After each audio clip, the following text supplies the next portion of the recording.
On March 21, 2025, President Donald Trump announced a plan to revoke the legal status of over 500,000 migrants from Cuba, Haiti, Nicaragua, and Venezuela. This decision has ignited debates about immigration policy, national security, and the humanitarian implications for those affected. In a related development, President Trump invoked the Alien Enemies Act of 1798 to facilitate mass detentions and deportations of non-citizens, particularly targeting individuals associated with criminal organizations. This controversial law grants the president authority to detain and deport foreign citizens without due process, a move that has drawn sharp criticism for promoting xenophobia and potentially endangering immigrants and people of color in the United States. The administration declared its intention to terminate the humanitarian parole program initiated under President Joe Biden. This program had granted temporary legal status, including work permits and protection from deportation, to migrants from the specified countries. The Trump administration has cited several reasons for prioritizing the deportation of these migrants. Officials have expressed worries about potential criminal elements among the migrant populations. President Trump emphasized the need to protect American citizens, stating, "We cannot allow all of these people to invade our country." They heard my words and they chose not to come. Much easier that way. In comparison, under Joe Biden, the worst president in American history, there were hundreds of thousands of illegal crossings a month, and virtually all of them, including murderers, drug dealers, gang members, and people from mental institutions and insane asylums, were released into our country. The administration argues that the humanitarian parole program was susceptible to fraud and exploitation, undermining the integrity of the U.S. immigration system. By revoking these protections, they aim to reinforce lawful immigration processes.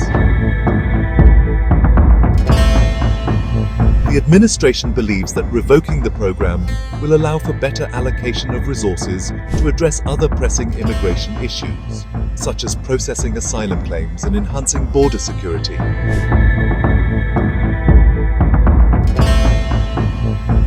Recent data indicates a significant decrease in migrant entries. In February 2025, U.S. Customs and Border Protection, or CBP, reported approximately 8,000 attempted crossings at the U.S.-Mexico border, a 94.1% decrease from February 2024.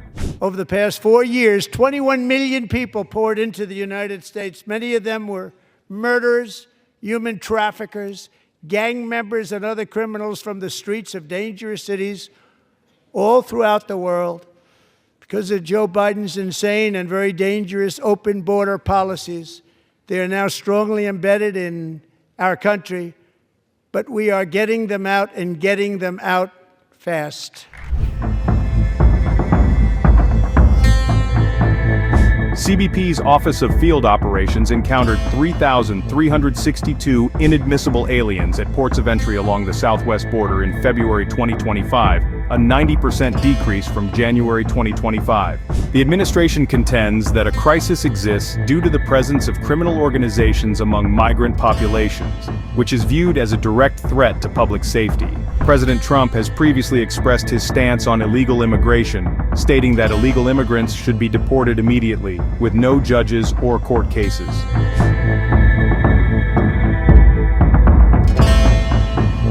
The immigration court system faces a significant backlog, with cases extending into 2026. This backlog hampers the timely processing of legitimate asylum claims and other immigration proceedings.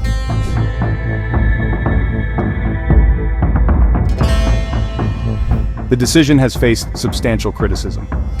Advocates argue that ending the program could lead to family separations and disrupt communities. They emphasize the potential hardships faced by individuals who have established lives in the United States. Immigrant rights organizations have filed lawsuits challenging the legality of dismantling the program. A federal judge recently questioned the administration's authority to deport migrants without due process, highlighting concerns about the potential violation of constitutional rights. How does this decision align with President Trump's broader immigration policies? Well, let's dive into that. Zero tolerance policy. The administration has prioritized reducing both legal and illegal immigration, citing concerns over national security and economic impacts.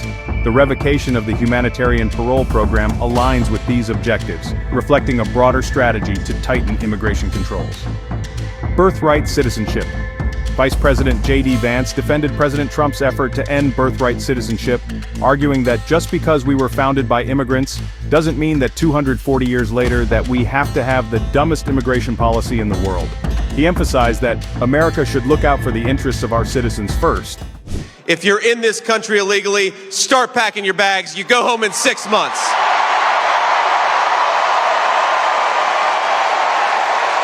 The Trump administration's plan to revoke legal status for over 500,000 migrants underscores the complexities of balancing national security, legal integrity, and humanitarian considerations in the U.S.